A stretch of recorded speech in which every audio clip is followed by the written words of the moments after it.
Grabe na naman tong bagong yaw-yaw ni Dunyor. Pati si Jesus Christ, dinamay na.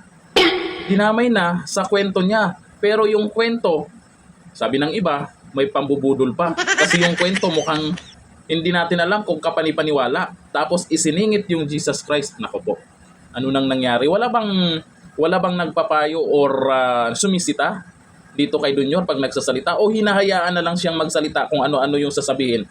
Alam naman natin, nitong nakaraan pa, marami pong mga lumalabas sa bunganga niya na pinagtatawanan na at mukhang imposible minsan yung mga sinasabi niya. Hanggang ngayon, eto na naman.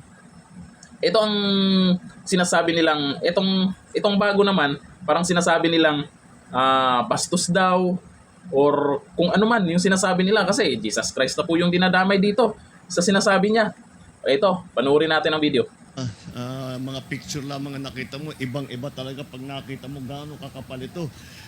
Sa dami ng water lily, ng water hyacinth pala, ng water hyacinth, sa dami, kahit na sa yung mga nagtatrabaho doon, dinalakad nila, nakakalakad para silang Jesus Christ, lumalakad sila sa tubig. Okay, Tam? Pagtatanggal lang ng water lily, damay pa ang Jesus Christ na naglalakad daw dyan. Yung pagtatanggal ng water lily dyan sa mga ganyan, mga estero at kung saan man, normal na pong ginagawa. Normal na po dapat na ginagawa yan. Hindi na dapat gawing big deal yan, pahabang kwento, ipagmamayabang, damay si Jesus Christ. At kung yung totoo man na kumapal na po yung water lily dyan, ibig sabihin lang yan, sa loob ng tatlong taon, napabayaan yan. Diba? Galing mismo kay Dunyor na ang kapal na ng, 'di ba? Kaya na daw maglakad. Kaya ba maglakad sa ibabaw ng water lily? Hindi ko lang alam Kaya na daw, ibig sabihin ang kapal na tapos konti na lang yung tubig sa ilalim kung ganun kakapal. Matagal na pong hindi po nalilinis 'yan. Matagal na pong napabayaan 'yan. Sa loob ng 3 taon, ngayon lang ba magagalaw 'yan? Naku po, kung kailan dumaan na yung baha. Sa bagay, may mga parating pa naman na ba. Maganda din naman tong ginagawa na ganito. Pero ito opinion ko lang. Parang normal na dapat gawin yan. Dapat may paiba naman, yung ibang paraan kung paano masolusyonan para maiwasan po yung malaking pagbaha. Yung flood control project, dapat yun talaga yung tutukan. Tibayan, or yun yung pupuntahan niya, i-check niya, o ito yung forma ng flood control project sa ganitong lugar, ito yung nagawa, ito yung budget. Pero eto, napunta sa water lily, nandamay pa ng iba.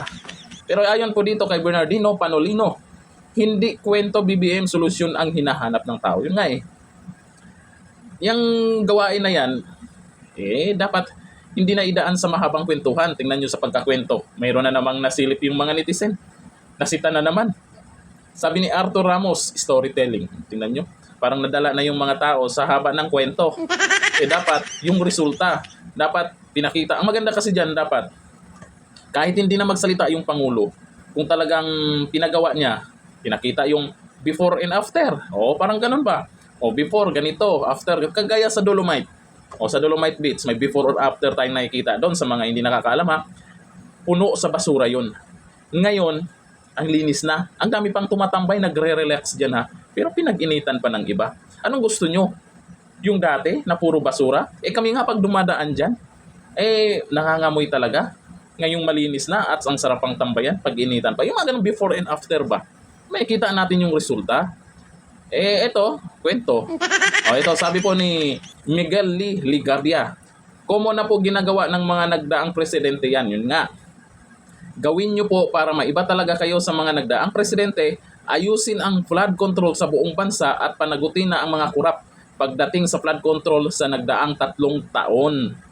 Magpanagot po kayo, hindi sapat ang salitang mahiya naman kayo. Dapat may managot. No?